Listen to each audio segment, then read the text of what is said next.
Thanks again for the introduction. And first of all, I hope that you all enjoyed the previous lectures in this program, that all of them are interesting. And I also would like to thank the organizers of the program, especially Dr. Rajiv Kumar, for inviting me. This is Behnam, and here you can see my email address for further communication. Indeed, I'm on a research leave as of 1st of July, and I joined Aalborg University for a temporary research position. Okay. Today, we are going to provide a very fast overview on the application of energy storage systems for renewable energy-based microgrids. In this session, we will give an overview of the different energy storage technologies, the status of the energy storage systems in the world, and their application in system level and microgrid levels. First, we need to pay attention to some preliminaries when discussing about the energy. And we also know that we all know that the energy is the unit of the energy is power multiplied by time, and also I just bring this very trivial things because we see that sometimes, for example, we have watt hour for the energy in the energy storage system. Sometimes we are using joule for it. Then we need to know the conversion ratio.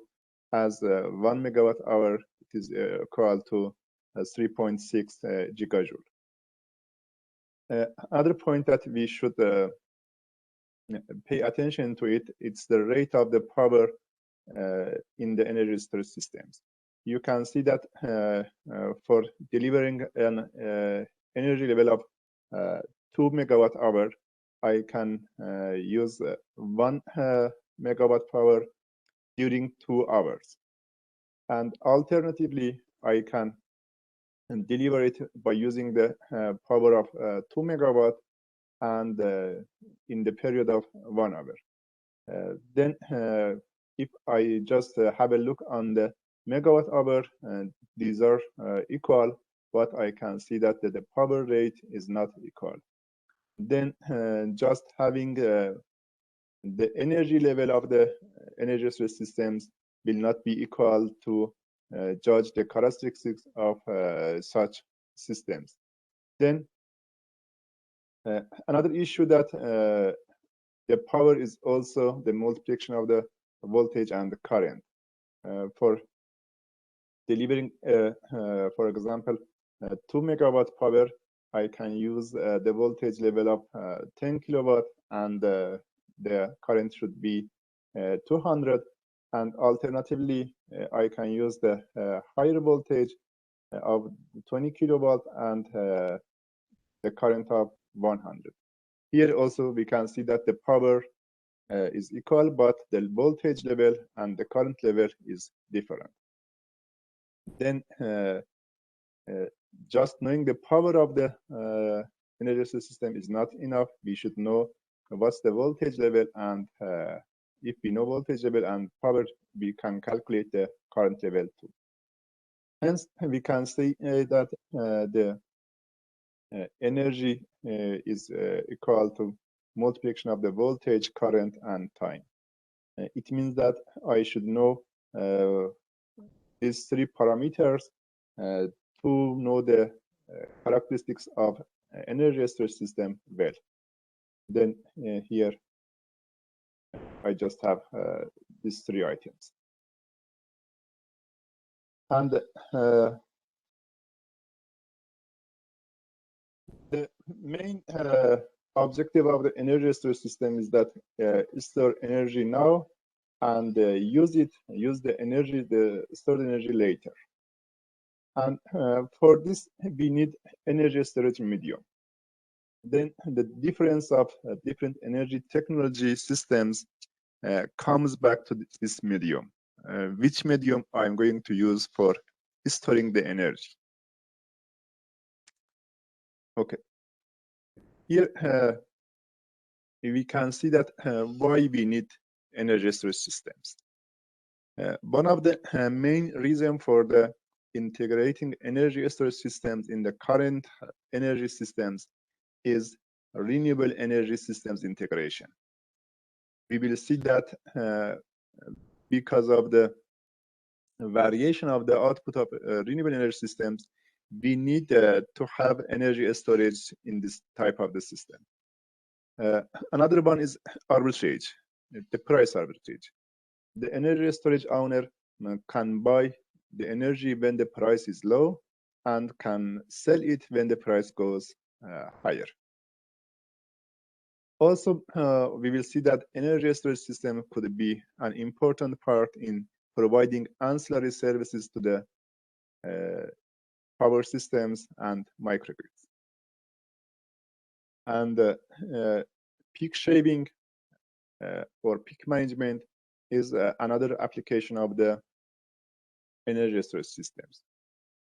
In new energy systems, we can see that the main requirement of the system is flexibility, because there are different variations in renewable energy systems in demand, and we need a flexible system to provide the balance between the supply and demand.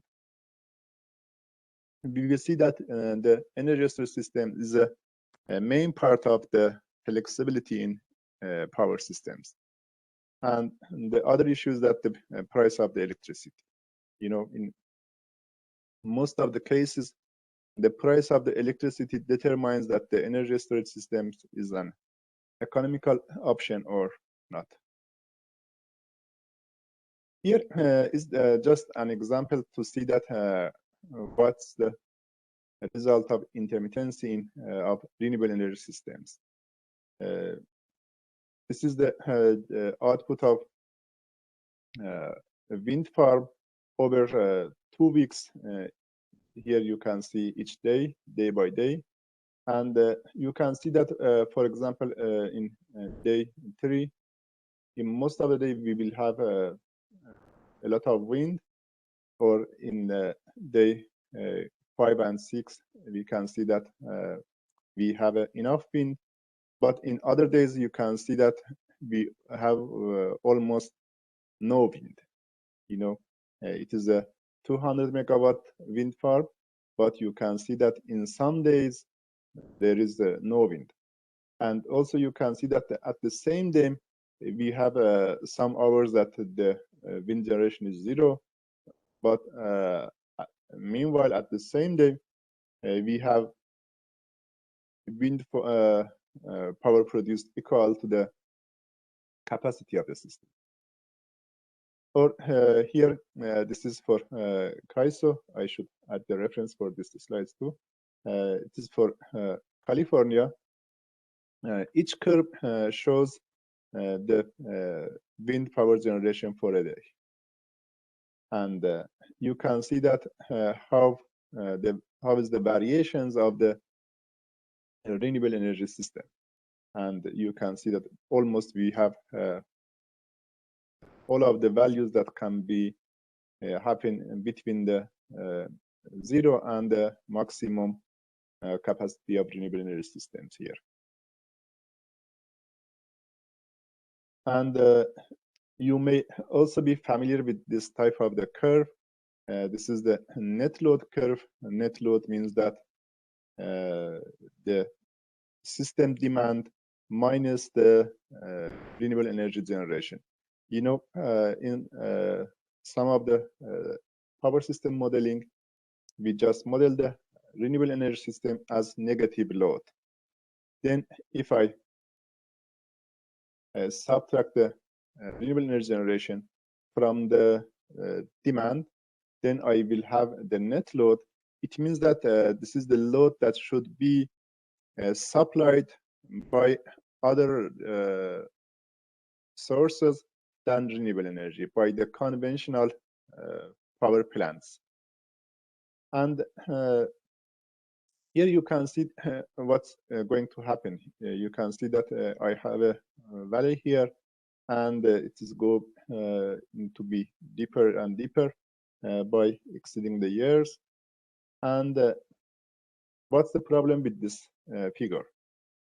The problem is that here you can see that about noon, when we have a lot of solar generation, PV generation, the net load going to decrease.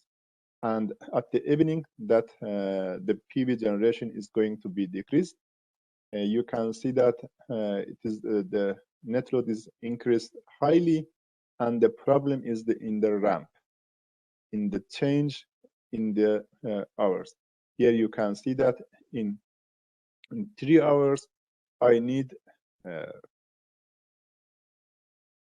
13,000 megawatt or 13 gigawatt power. And you know that the conventional units are not so fast, and they have limitations in increasing their output. Then here I will have a major problem in operating the system. This curve is also known as dot curve in power system studies. And here you can see what's going to happen if I equip the system with energy storage systems. This blue curve is the net load after implementing the energy storage. You know, energy storage can shift the valley up and can shift the peak down. Then it can work in 2 ways. And here you can see that by using energy storage, we can have a ramp reduction of 59%. And here is another application of the energy storage system that is used for the load leveling. And here you can see that this is the red color as the generated power requirement by VDOT energy storage system.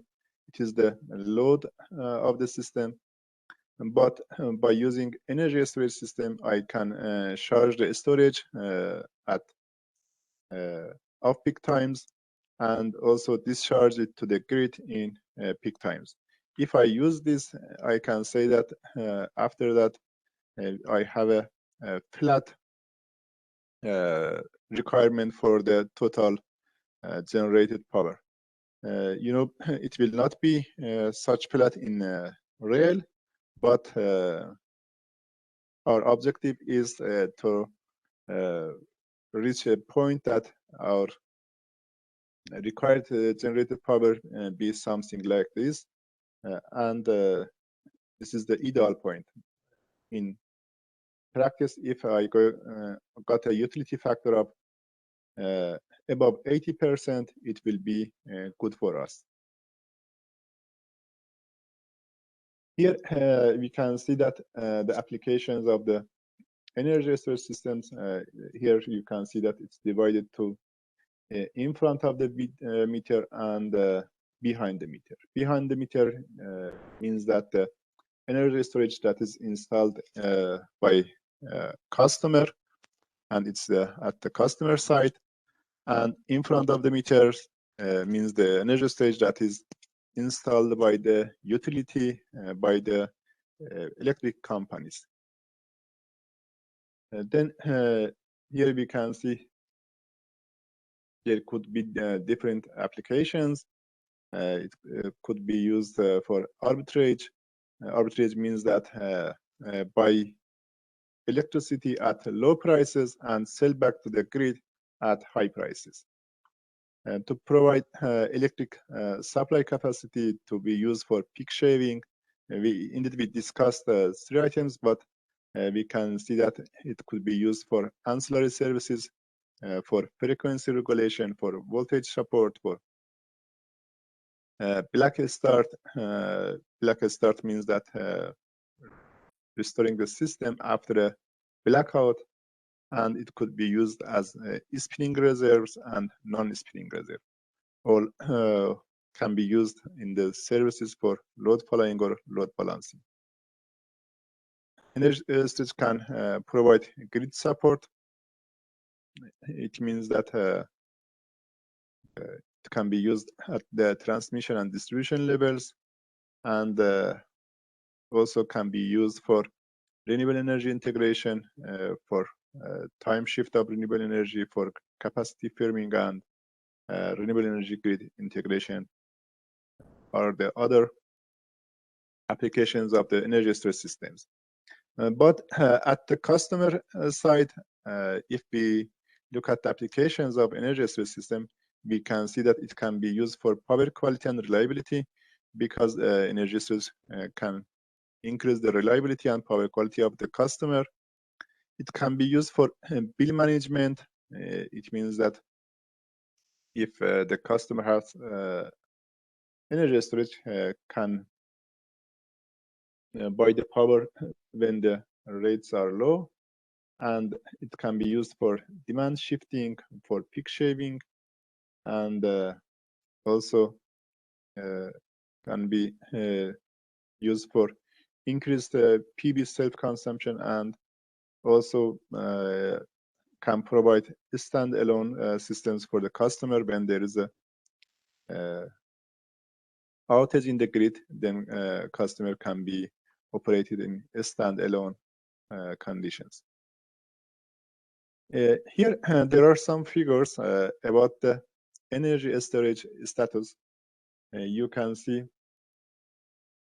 the reports for the energy storage. For example, in the left-hand side, you can see the current capacity of the energy storage systems, and in the right-hand side, you can see the forecasts for the energy storage installation. And you can see here that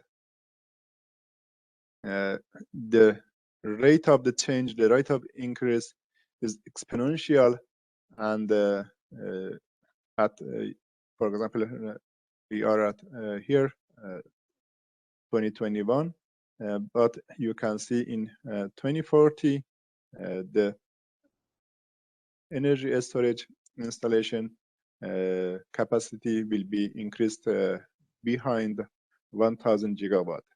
That is now it is about 3 or 4 gigawatt.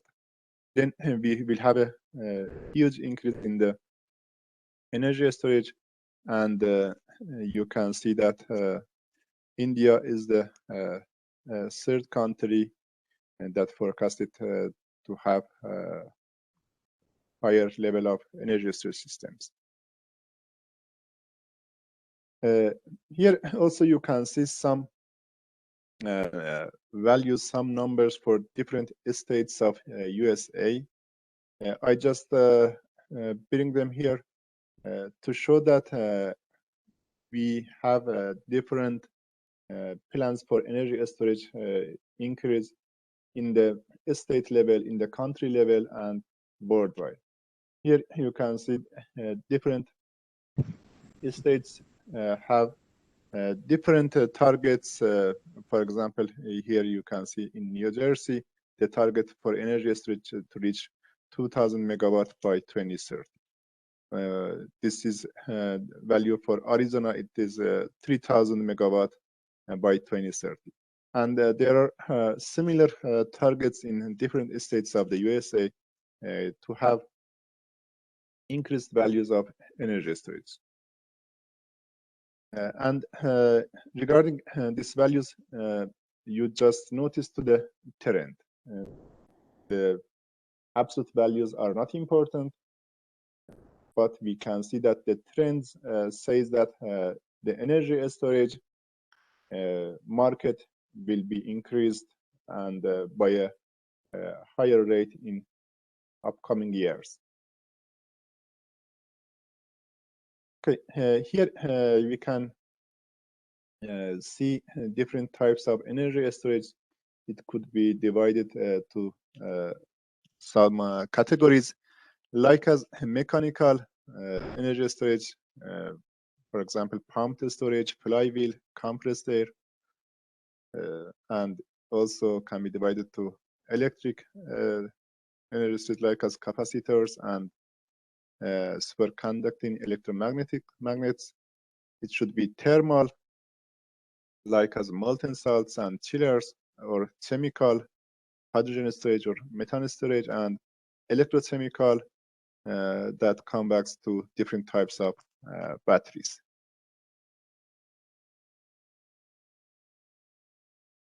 Here you can see that almost most of the energy storage systems in the world, and this is values for USA, and for the world we also have similar values. The type is pumped hydro.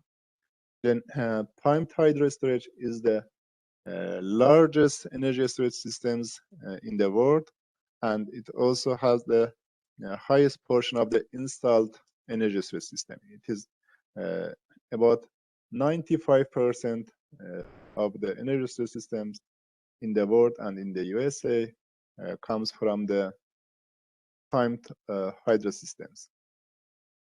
And here you can see that the remaining part in USA in 2018 comes from thermal storage, batteries, compressed air, and flywheels. In it, we discuss what's the compressed air, what's the flywheel, and battery. We will discuss them. Okay, here you can see the schematic for the pumped hydro storage systems. We will have an upper reservoir and lower reservoir, and you can see the flow of the water show the charge and discharge of the system. Here is a photo of a real hydropower plant with the pumped storage system. And in the discharging mode or generation mode, you can see that it is same as the hydropower plant, the conventional hydropower plant.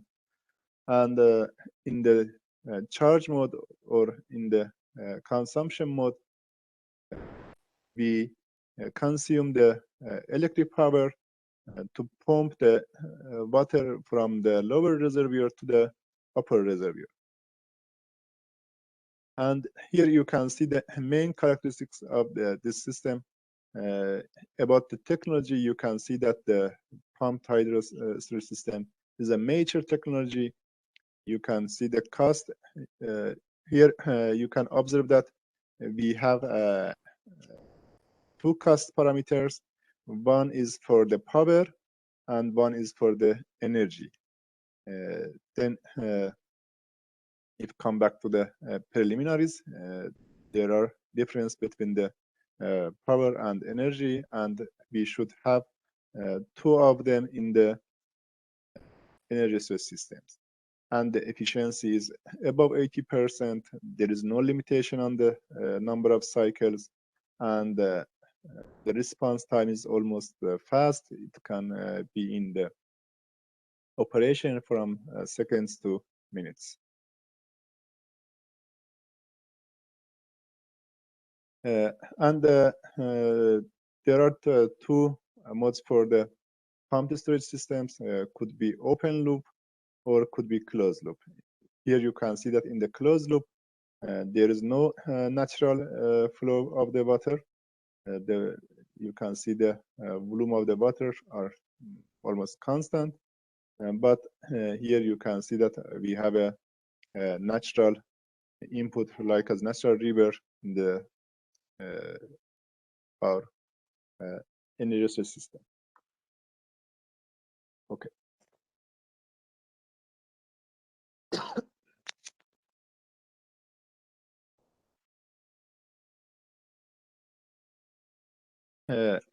Here you can see the largest energy storage systems in the world. Indeed, I can share this Excel file. This Excel file is managed by the Department of Energy of USA, in which all of the energy storage projects around the world are collected. And for example, for pumped hydro system, you can see that here the status, it's announced. It means that it is not in operation now, but they are going to construct it. And the largest one should be 4 gigawatt, and the unit here is kilowatt. Then should be 4 gigawatt, and the country is Canada in British Columbia state.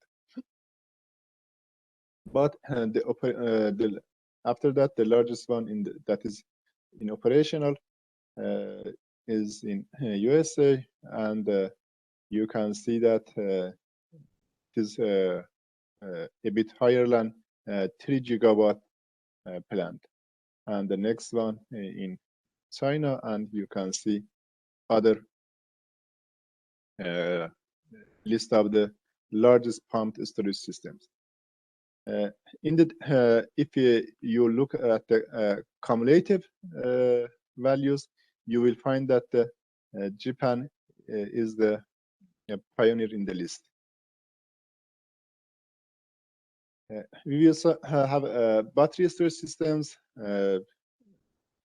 We all are familiar with this type of the storage technologies in lower sizes, but we should mention that the battery storage now is being used in the utility scale. In larger scales, we have battery storage systems. Here you can see the share of different battery storage technologies,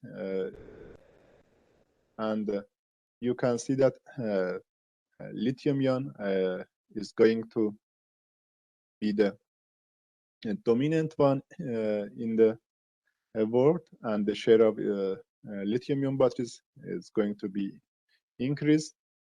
And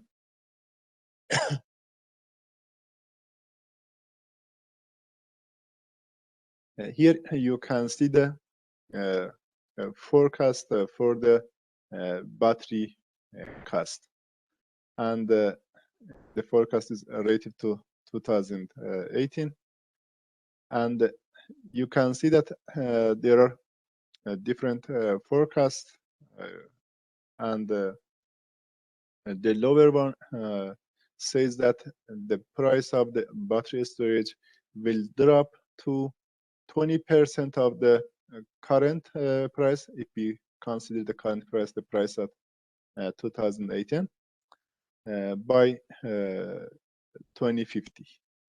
And the higher value says it's something about 70%. And if we take the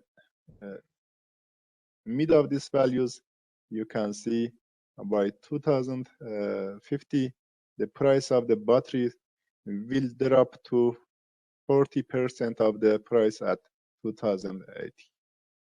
And this is one of the reasons that you can observe the increasing trend for the battery storage in the world for the next years. Here you can see the application of the battery storage systems that is used in Japan. Here you can see a wind farm. There are 51 megawatt wind turbines. Indeed, the number of the turbines is 34. Each has the capacity of 1.5 megawatt.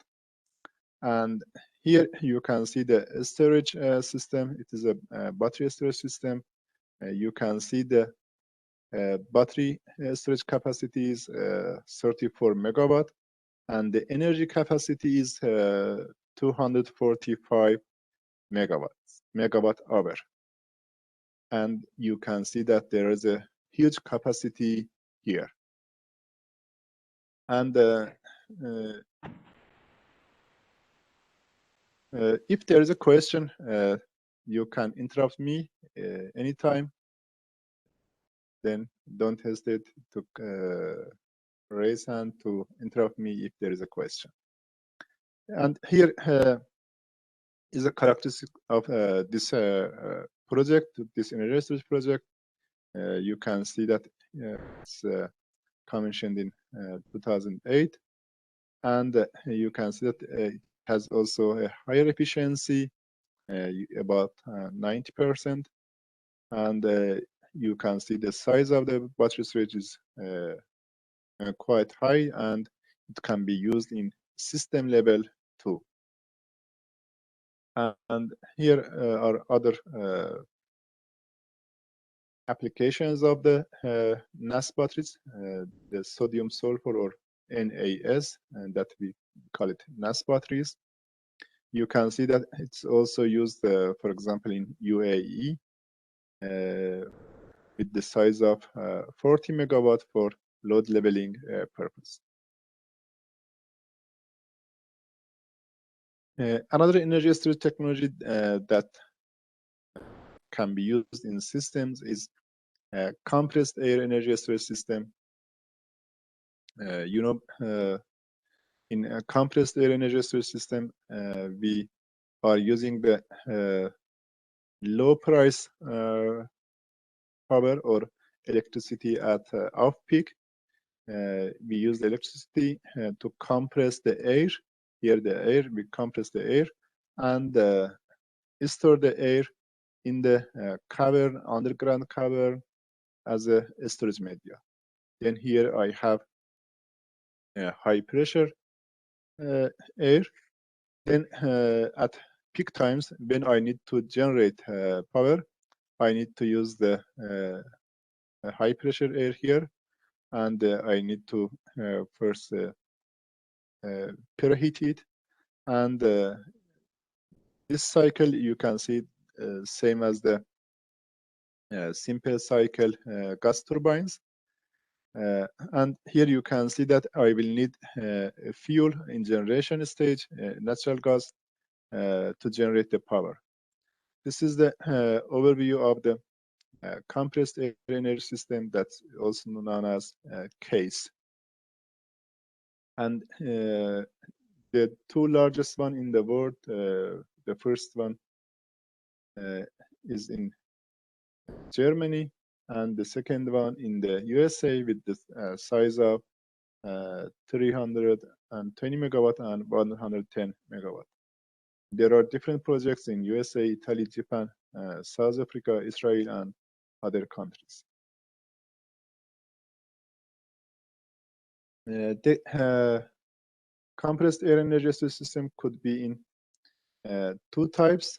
The first one that I introduced is diabatic compressed air energy system. In the diabatic case, I have an input for the natural gas system to generate the power, because I need to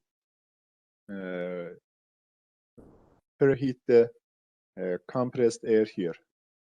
But the advanced one, which is also known as adiabatic compressed air energy storage, you can see that there is no fuel input, there is no natural gas input in the system. But here you can see I just have added a thermal storage too. Then I save the thermal energy generated during the compression procedure and save in the thermal storage. And when I need to generate the power, I use the stored energy heat to heat the compressed air. Then this could be a very advanced one with the higher efficiency. Here, this is just a company in Canada that's working on adiabatic case projects. And you can see that their projects in hand is more than 2 gigawatt with the energy size of 16 gigawatt hours. And this is just an example to show you that case storage systems are also going to be dominant in next years. The compressed air energy storage system is highly reliable with the long lifetime. You know, the lifetime for other storage types, for example, for batteries is very low, but for case and also for pumped hydro, the lifetime is could be very long. And it is a cost-effective option. It also has a low environmental impact because you can use underground salt caverns, or you can use abandoned mines as a storage medium for the case. And also it has a high power rating, and efficiency could be increased up to 89%, and it is also a fast response energy storage system. Okay. Here you can see just the integrated wind and compressed air energy storage model. Then I have the power generated by wind farm, and I need to provide the power for the network. As you can see, it's denoted by the PT. Here, just you can see a simple mathematical modeling for the case. For example, I here shows the stats of the case. Case can be work in discharging mode, in charging mode, or either in simple cycle mode. Simple cycle mode is the same as the conventional gas turbines mode that can be used in case facilities. Here the modeling for the discharge, charge, and simple cycle powers. It is limited to min and max values. And here, these equations are generic for other types of storage. You can use it.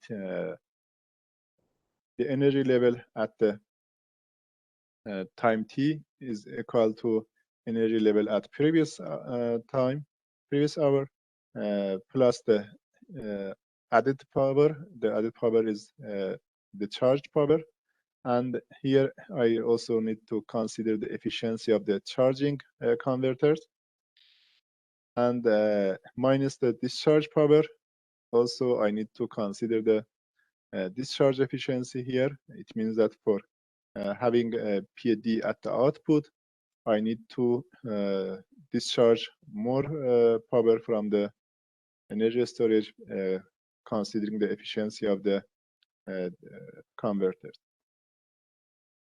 I also have the limits for the lower and upper bounds of the energy stored in the case system. And also in most of the studies, I also have the condition that says that the initial and final values of the stored power in energy storage should be equal. And here the objective is to show that the maximum maximize the revenue of minus the cost of the wind power plant and storage owner, which equal to the profit. The objective is maximizing the profit. Here you can see the revenue comes from the selling power to market. Here is the balance for the balance equation to determine the how much power could be sold to the market. And also you can see that at discharge mode and also at simple cycle mode, you need to consume the gas. And then the considered system is a diabatic one. For diabatic one, we need to consume gas when discharging, then you should pay for it. And the objective is maximizing the total profit. Just for a simple example with this input, we just simulated as a very simplistic example and to show that how it works. And here you can see that the impact of the case. In first case, we just consider the simple cycle mode, but in the second case, we consider the charge discharge and simple cycle modes. And it can be observed the total profit is increased in the second case. And here you can see that in watt hours, the simple cycle mode is required.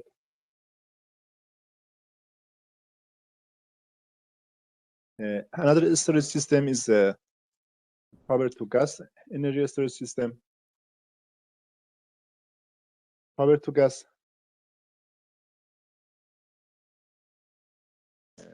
You know, in the power to gas energy storage, we generally use the renewable energy resources to electrolyze the water. After the electrolyzing process, we will have hydrogen at the output. Then the input of the electrolyzer is electric power and water.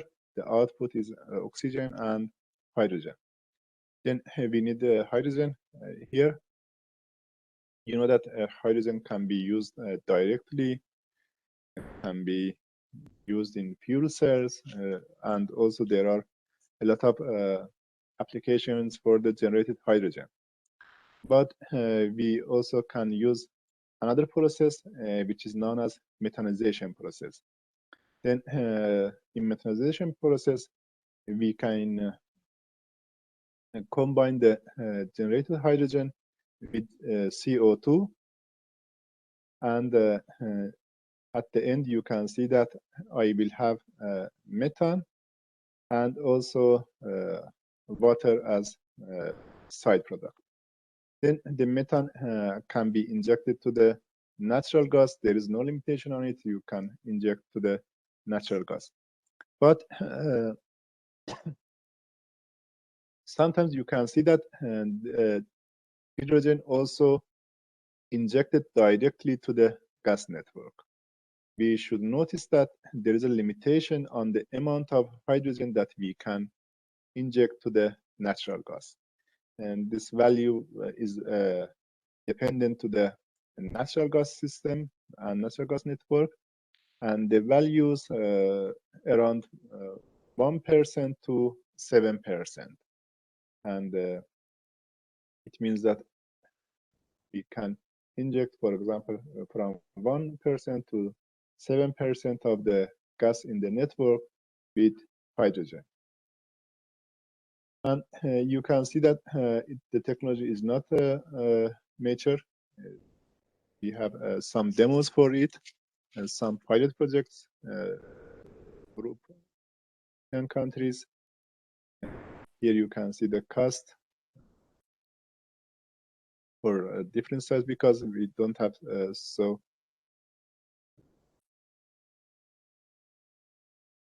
real projects. The data is not available for the energy cost. The main point is that here the efficiency is very low. And the question could be arise here, then why we are going to use such a storage?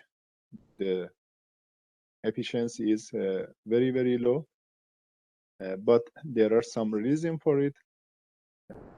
The first reason is that you can use the natural gas network as a storage medium, and also it is a good option for the systems that you have excess renewable energy generation. Then if the input be from the almost free resources, then I can say that, okay, yeah, this efficiency is also okay for me.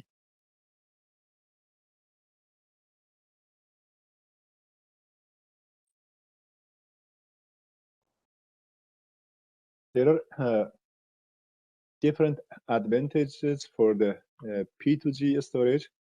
It has the highest energy storage density among the available technologies.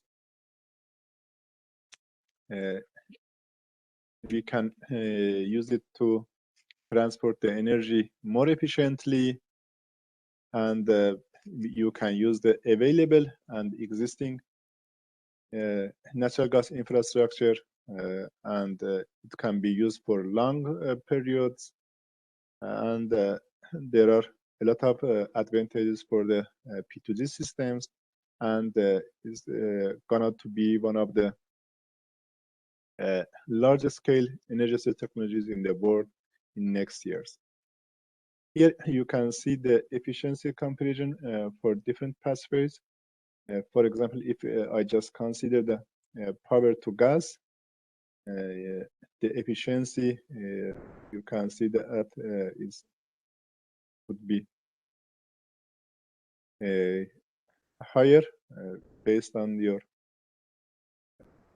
consumption. If you use it for consider it in the pipeline, the efficiency could be higher than 59%.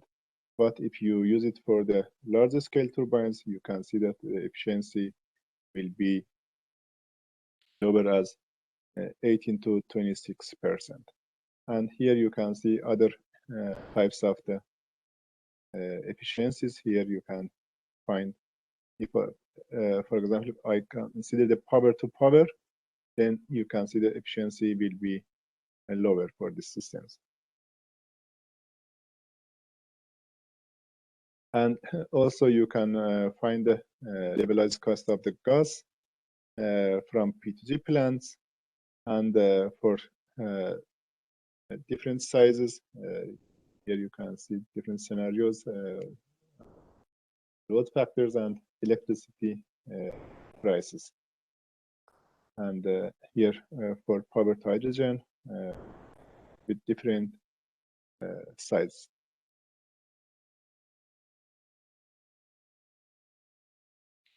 Here is the time scales for the different types of the energy storage and the size. You can see battery for lower time scales, and also with the lower power energy. After that, compressed energy. After that, we have pumped hydro, and you can see P2g could be the higher energy and higher time scale. Then there is a great potential for using P2g in power systems. And also here, the comparison for the levelized cost of energy for lithium-ion batteries, case, pumped hydro, and P2g. And you can see that, for example, for energy to power ratio of lower energy to power ratios, like 1 hour, you can see lithium-ion battery is the best choice. But if I'm going to have the energy to power ratio of more than 100 hours, for example, 100, 1000, and for the higher values, you can see that P2g will be the dominant one. I need to see the question.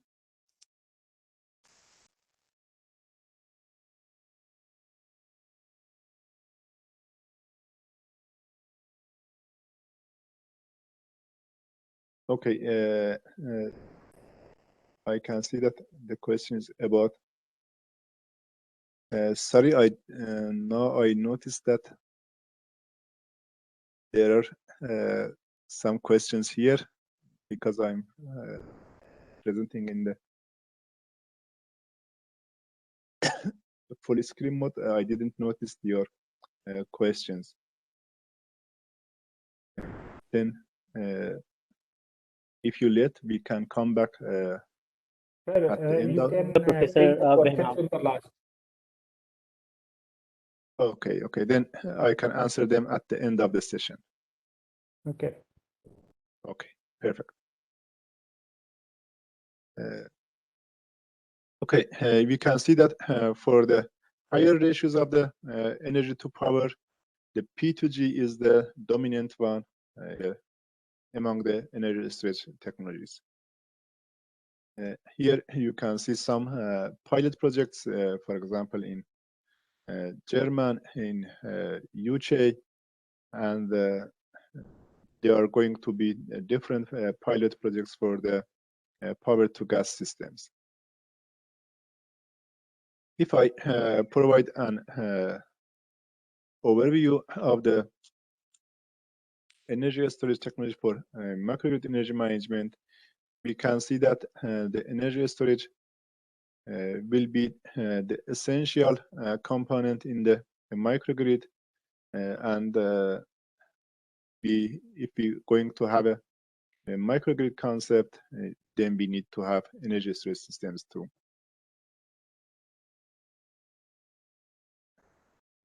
In microgrids, the energy storage has the similar applications to the main grid, similar to the utility systems, and can be used for the renewable energy resource variations and also mitigate the load uncertainty. And we can see that there's a miscorrelation between the load and renewable energy generation. Here you can see that for example, our load, we have a night peak, but at that time the generation of the PV is 0. And energy storage can be used to smooth the solar generation output. It can be used for cost reduction in the microgrids, can be used for reliability improvement, for stability improvement. We will see cases for the stability improvement. Also can be used for power quality and resiliency improvement of the microgrids. You know, there are different reasons that the power quality could be degraded in the microgrids, depending on the variability of power generation, load characteristics, presence of switching devices, malfunctioning of equipments, and these are some resources of the power quality degradation. And then energy storage can be used as an option to improve the power quality. Because energy storage system can provide voltage support for the microgrid, can provide power factor correction, phase balancing, also can be used for harmonic compensation and mitigating renewable energy intermittency. Also, energy storage can be used for providing the reactive power. Here you can see we can define the values for the reactive power of the energy storage systems, and by using the proper converters, we can control the level of the reactive power that could be provided by storage system to the microgrid.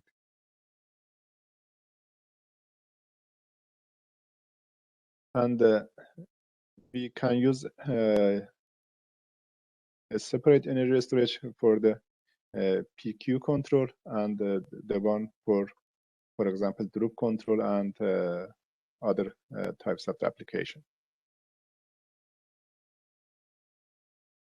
In microgrids, it could be have a similar application as the main grid, as we discussed, for bulk energy, for ancillary services, and customer energy management and renewable energy integration are among the applications of the energy storage in power system.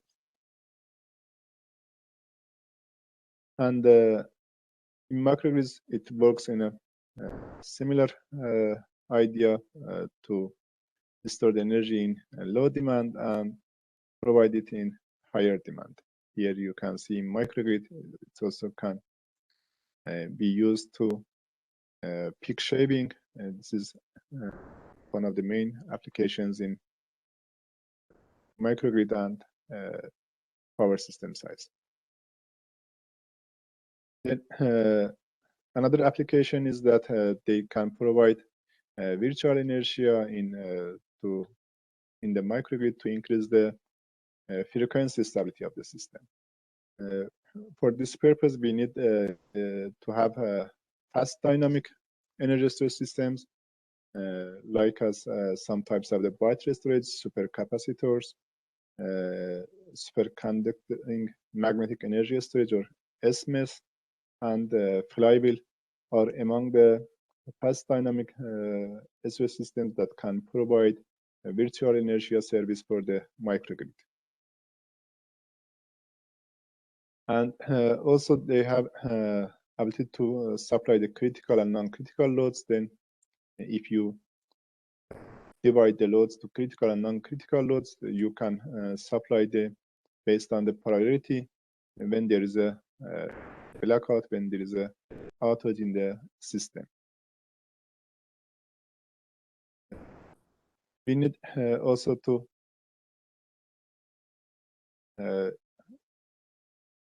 properly find the types, size, and location of the energy storage in the system in the microgrid. And there are some barriers for it. For example, the price of the energy storage is now high, and we should consider it. The life span of some of the energy storage, like as batteries, is limited, and there are some barriers for the widespread propagation of the energy storage systems. And there are some methods to improve the lifespan of the battery storage, like as avoiding frequent cyclic charge and discharge of the battery. You know, for the batteries, we have a nominal lifetime, and also the lifetime that is dependent on the cyclic charging and discharging. By smoothing the battery power profile, we can improve the life of the battery, preventing the fluctuation of the supplied by battery, and combining battery with other fast energy storage, like as supercapacitor or SMS. We can increase the lifetime of the battery. For example, research showed that with the proper energy management, we can improve the efficiency of the battery. Here you can see about more than 10% in efficiency of the batteries increased. And also for two different battery packs in this work, here you can see the references for some of the values that I'm providing in the slides. The lifetime increased from, for example, 3.6 years to 5 years, or from 2.4 to 5.7 years.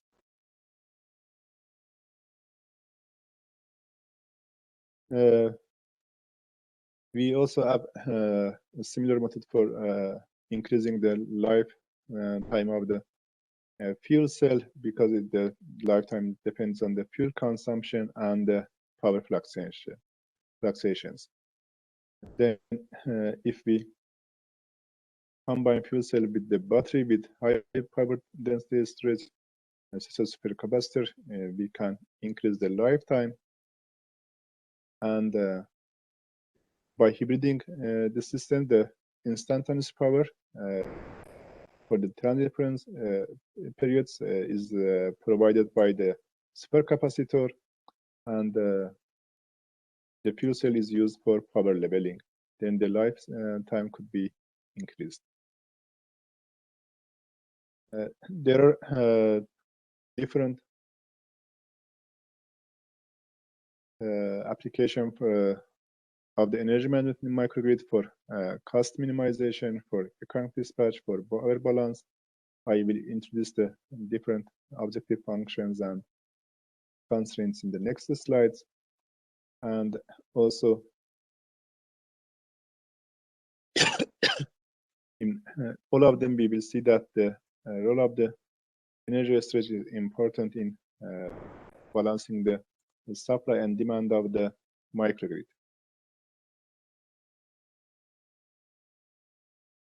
In microgrid, the battery storage or energy storage can be used for peak shaving, load leveling, energy arbitrage, power loss reduction. If we optimally find the location of the energy storage, it can be used for loss reduction, and also it can increase the efficiency of the system.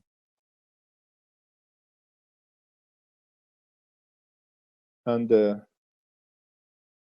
it can be used in different systems with AC and DC loads. You can have energy storage systems. And also it can be used in hybrid AC and DC microgrids. Here you can see the different types of the energy storage system that is used in microgrids, and now we are familiar with most of them. And here you can find an overview of the different characteristics of the energy storage system that used in microgrids: battery storage, capacitor, flywheel, and fuel cell, case, SMS, and PHS. Here you can see the rating characteristic and the dynamics, the response time and ramp rate, the densities, and also the efficiencies are provided in this table. And here is the comparison of power density and energy density of the different types of energy storage that is used in microgrid. We can see that, for example, fuel cell could have a higher energy density, and the supercapacitors has the higher power density.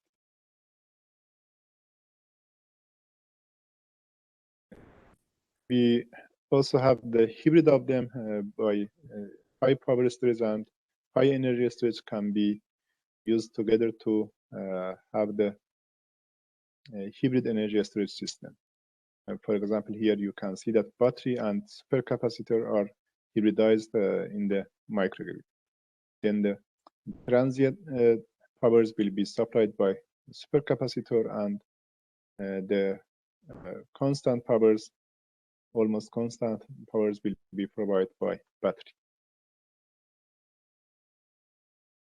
And another point that is important that we should know that the efficiency of the storage is different and dependent to type of the storage, and also it's dependent on the power output. And in some storages, if you increase the power output, you can see that the efficiency is going to increase. For example, in vanadium redox batteries. But in other types, for example, in lead acid batteries, if you increase the power output, you can see that the efficiency is going to decrease. Then you should have different energy management and power management strategy based on the energy storage that you are using in your system. And here is a comparison between the operational cost and investment cost of different battery storage systems that can be used based on your preferences to have lower investment cost or lower operation cost. Then we can use hybrid energy storage to increase the lifespan of the storage and also improve the stability of microgrid. For stability improvement, mainly we need to use one of three type of storage that is presented here. SMS, supercapacitor, or variables are generally used for stability improvement of the microgrids. Then here you can see different types of the hybrid. Can have different hybrid energy storage system for near-term hybrid and long-term hybrids. And here is an overview of the what we have in energy management center in microgrids. We have historical data for demand, weather, and system data, and also wind or PV. And we use them to forecast the demand and renewable energy generation. Then we model it by considering the different constraints, electricity price, and our model, our optimizer, based on this data, provide the main grid power, the power of diesel generators, the level of energy at energy storage system, and charge or discharge power of the ESS. Here you can see different constraints and objective functions used in microgrid energy management, like as greenhouse gas emission cost, load shedding penalty cost, loss cost, demand response incentives, outage and interruption cost, battery degradation cost.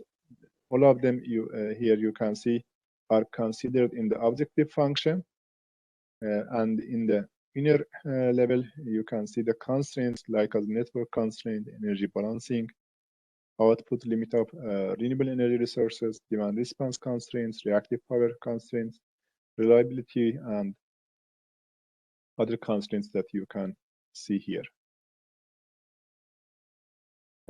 Thanks a lot for your attention. Now we can go for the questions.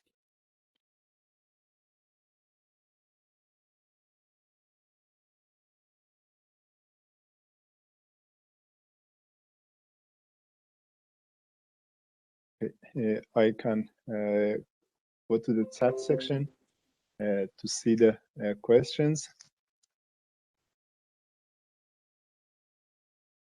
Okay.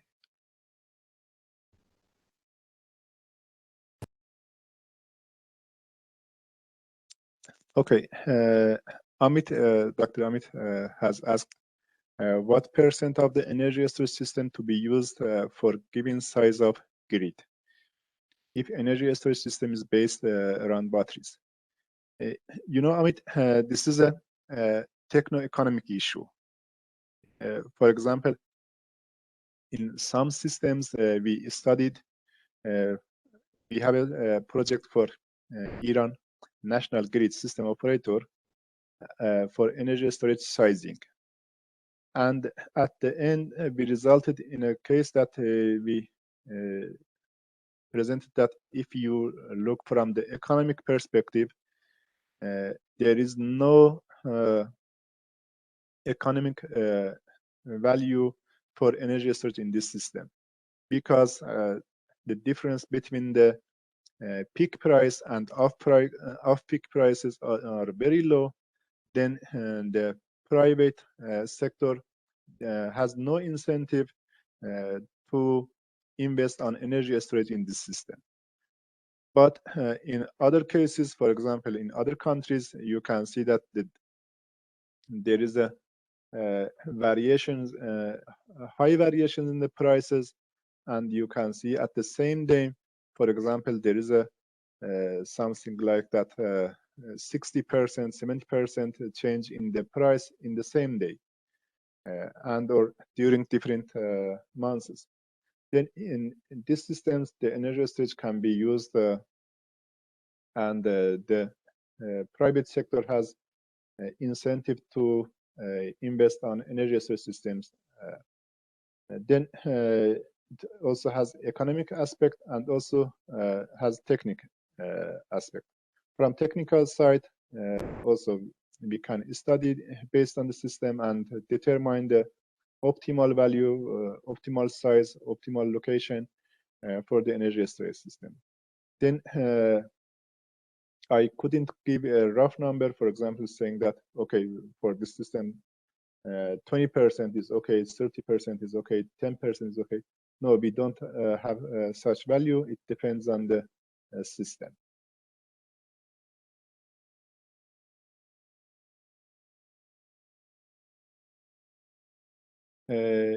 Yeah, about pumped hydro, the question is that how this pumped hydro helpful in microgrid setup. In the as you know, microgrid is for the lower size of the power and energy, but pumped hydro systems mostly used for the larger scale systems. But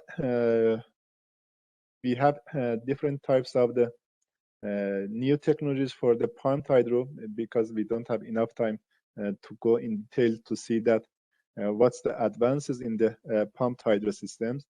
There are new technologies for pumped hydro that, for example, they have combined the idea of pump hydro with the case system. If you are interested, I just drop me an email and I can share you the technologies. And these technologies are for lower sizes, and also they are not dependent to the geographical conditions. You know, pumped hydro systems are that are used in the world. They are dependent to geographical conditions of the place that we are going to have pumped hydro, because there should be a height difference between the lower reservoir and upper reservoir. But with such advancements, the requirement for such conditions is passed. Then, yes, pumped hydro, especially the advanced technologies of pumped hydro, can be used in microgrid setup. The next question is, what about its feasibility analysis and techno-economic assessment? Yeah, because this is the main point that you mentioned. We need to do the feasibility analysis and techno-economic analysis for each type of energy storage in each system. Then, for example, the plan that is okay for New Jersey could not be okay for India, could not be okay for Iran, could not be okay for Denmark. Then for each system, we need to do the feasibility analysis and techno-economic assessment.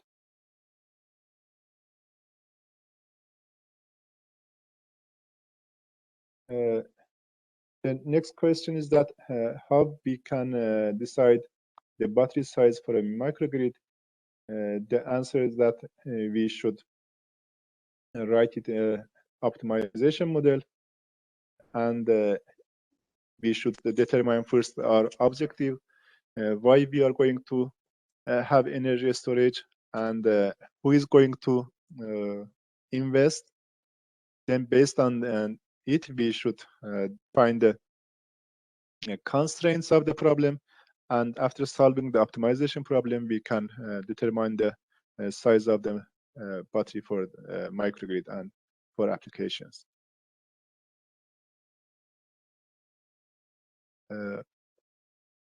The next question is that, is it any other solutions available to fix the duck curve apart from energy storage system to minimize the overall cost effective?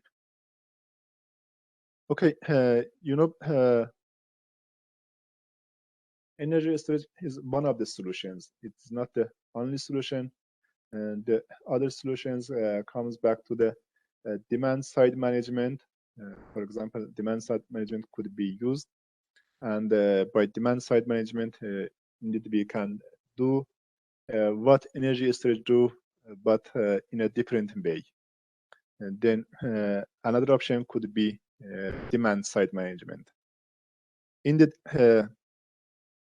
by increasing the renewable energy integration in the system, we are going to move from the load following to generation following. The paradigm, there is a paradigm shift. Then if our demands be flexible, then yes, we can do that, and we can follow the generation variation.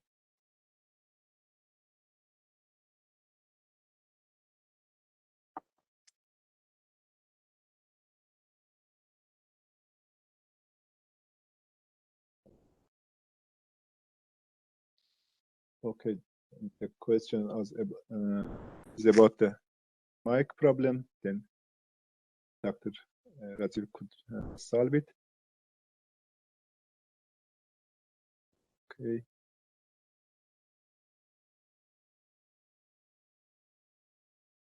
Thank you for the kind words.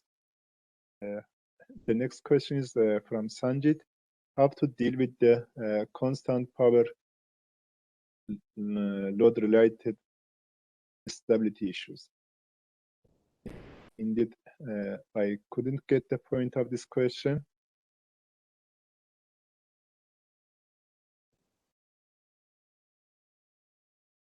The constant power, if I got the point of the question correctly, is the ideal point. If we have such conditions, then we can say that we will not have such stability issues in such system.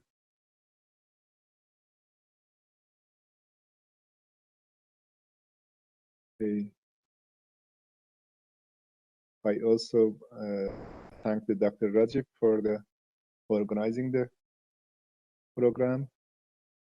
Others are kind words from you. Thank you very much for the participation in the session.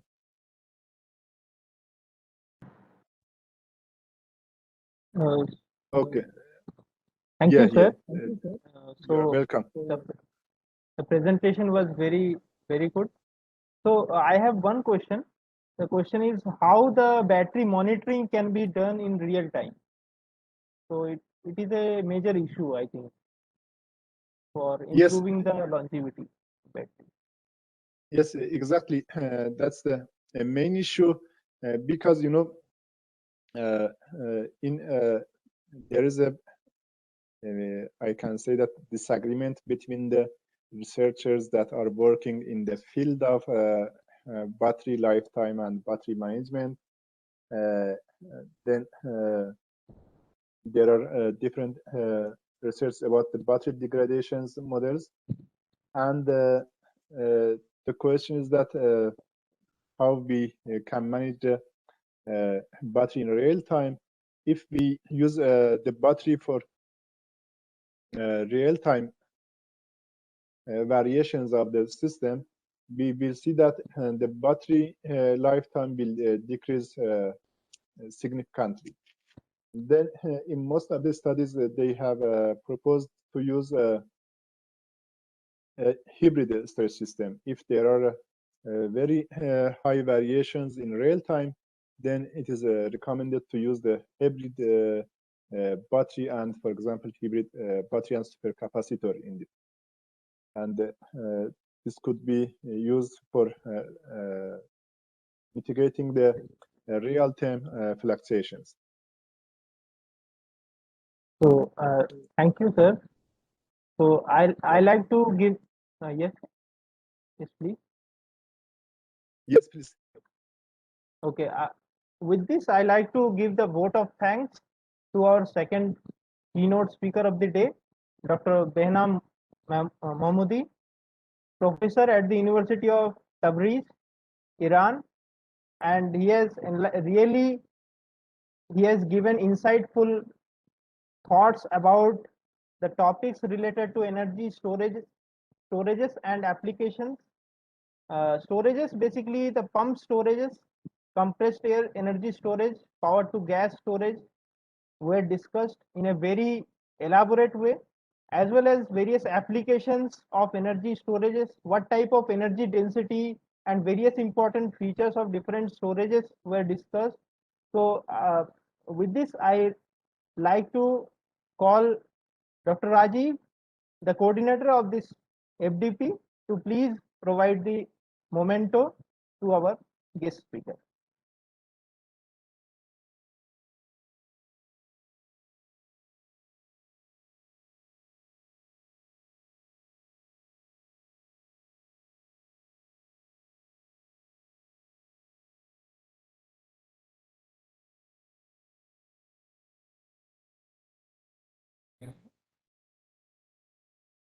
Thank you very much. Yeah. So this is the e-memento from our side, sir. Please accept it. Thank you very much for organizing the great event. And indeed, I enjoyed the topics that you have collected in one program. And I also interested to join some of the sessions, and I will coordinate to use them too. Thanks a lot. Okay, sir. Thank you. Thank you. You are welcome. If there is any further question, they can reach me by the email address, and I will be happy to answer them